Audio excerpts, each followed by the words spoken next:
Ku Freedom Cities agenza okulya saa 12 ng'ennyiriri zikwatiridde abadigize wakati mu byokwerinda.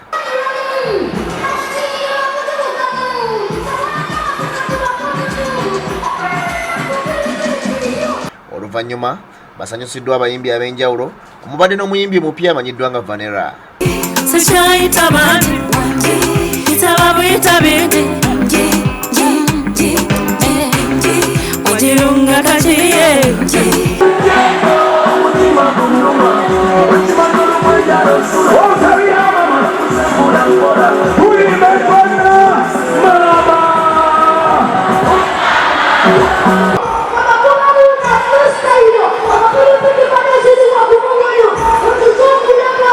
Yokula Grande bwayise mu kivulu kya Xmas Sabula omuyimbi Shiba Kalungi yasanyusizza abadigize nga yeegatiddwako abazinyi bannakatemba n'abaana abato.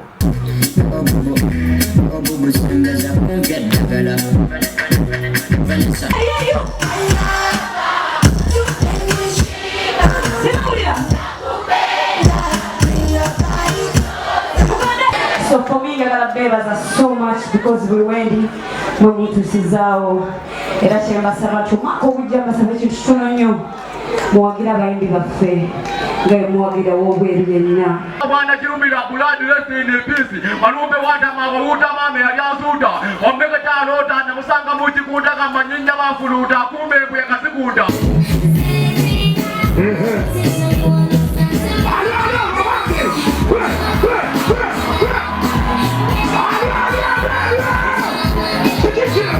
Oluvuddeeyo Shiba agenze ku kalende Makindye nayo nakuba abaayo muziki era nga obwedde abantu bamuyambako kuyimba ennyimba ze.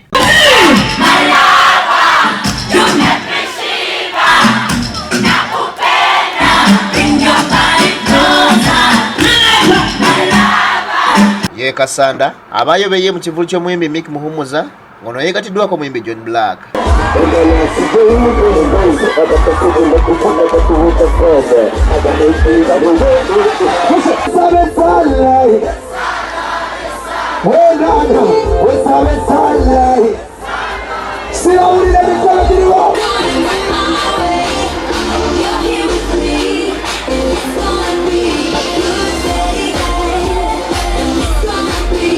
Wasosewo piki z'empaka era oluvannyuma omuwanguzi yakwasiddwa piki kapyata.